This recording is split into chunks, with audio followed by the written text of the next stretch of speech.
Hey y'all, this is me, Willie Green with Southern Miss Radio. Will they have Morgan David in heaven? Sweet Jesus, if they don't, who the hell wants to go? Stress and holidays are triggers for a lot of people when it comes to alcohol consumption and overconsumption in particular. And as I was thinking about that and winding up the semester and the year and everything, it's weird to say winding up the semester with Halloween, coming up in a couple of days.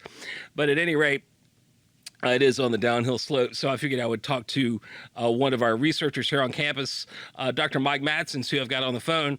And I wanted to talk a little bit about with him because his research focus is really, I'm going to just say broadly alcohol, but Dr. Madson, you can sort of flesh that out a little bit if you would, if you don't mind. Sure, absolutely. So the main focus is alcohol and alcohol use mainly amongst college students, but we also do some research more recently looking at marijuana use amongst college students as well. And what we look at is kind of what are some of the things that predict students' involvement in either safe use of those two substances or harmful use of those two substances, with our focus being on trying to emphasize a harm reduction approach to use of alcohol and marijuana, because we're seeing that, those two substances continue to be used quite often on college campuses nationwide. And that's regardless of different efforts, education efforts, enforcement efforts that universities have tried to do throughout the country. So, we're part of this movement. Our research is part of the movement to kind of look at more harm reduction. What can we do to keep students or help students get away from experiencing some of the negative consequences that they might have from excessively drinking alcohol, as you said, or even engaging in marijuana use, or both together sometimes, because that can be problematic too. Yeah, I mean, the idea that you're going to stop, it's like stopping underage sex. People are going to have sex. People get to drink alcohol. Right. I mean, if it's here and it's legal and it's available, whether they're underage or not, it's just going to happen. It's just a fact, and something that's the approach of reducing harm is probably as good an approach as you can get and expect from the population involved, I would think, huh? Mm-hmm. So absolutely. What are being that there are finals coming up, and you've got some holidays, and both of those are really big drinking times for a lot of people. I mean, other times can be too, but what Sure. are some of those triggers that students might look out for, or maybe look alternatively to as a stress relief rather than popping a top or the cap off a liquor bottle? Yeah, absolutely. I mean, and the triggers can be vast. It can be anywhere from, mental health conditions such as depression or anxiety to, the end of the semester and finals and stuff for a lot of college students also are very stressful for them. If you ever notice, you see a lot of college students getting sick right after the week of finals, and that's because their immune system, and because of the stress level, it just kind of starts affecting that. So stress, mental health factors, emotional distress factors as well. But then, the other things like some tradition type of things too, oftentimes on college campuses or students, when you finish that last final, part of relieving that stress might be to go to a party or go to a bar or something like that. That's a way to top off the end of the semester. As well as you mentioned the holidays, starting, I guess, with Halloween now, because Halloween seems to be a more mainstream part of the holiday scene. You have Halloween and then Thanksgiving and the holiday break for Christmas and New Year's and those types of things. That gets stressful for folks in and of itself, having to be around family, traveling, all that type of stuff. But just the stress of the holidays, whether somebody has family or is around family or far away from them, all of those different types of things, going to a lot of different parties, New Year's Eve obviously is considered a big drinking holiday. And alcohol plays a big part of a lot of the traditions and activities people do on New Year's Eve, as well as other things, get-togethers for Christmas or other holiday events as well. So the time is right for that. And that's part of one of those. We see through an average academic year with college students that there's some areas throughout the year where drinking increases a little bit more, kind of around, midterms and maybe homecoming, football season, those types of things, end of the semester with kind of that stress relief. And then picking up, spring break, obviously in the spring is a big kind of trigger as well.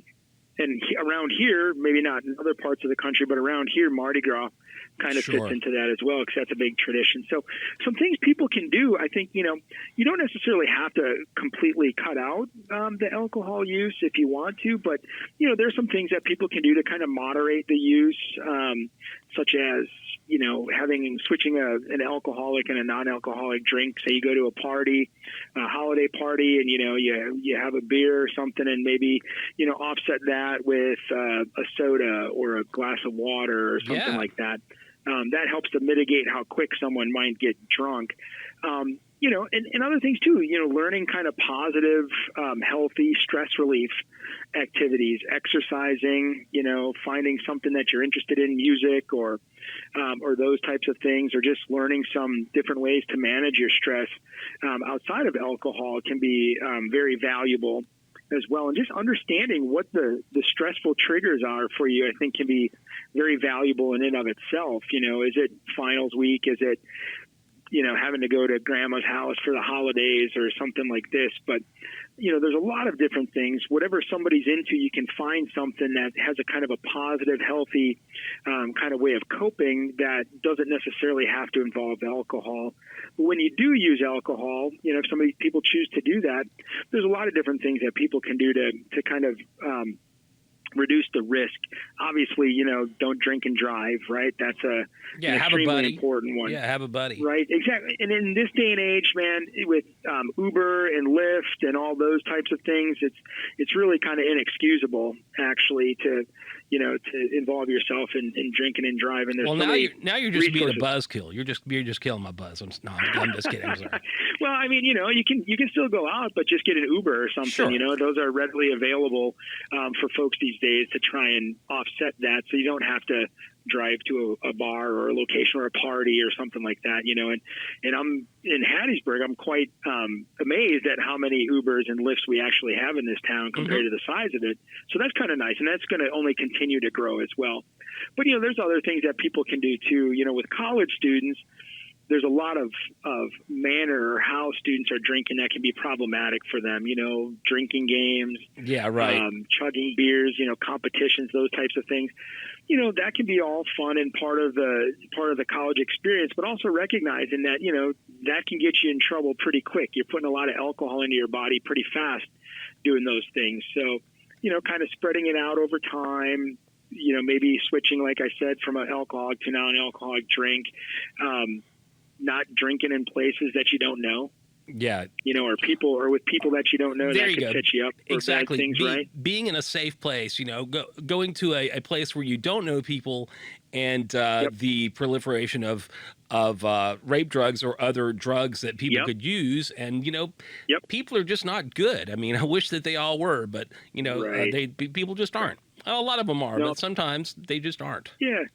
Hey, and all it takes is one, person to have bad intentions for that to become a problem for folks. And you mentioned kind of some of the date rape drugs and such too, and that, that's another thing too. You've seen it, maybe I've seen it, where people are out and somebody goes and up to the bar or to some place and gets a drink for somebody, and it's perfectly fine to say, what's in this?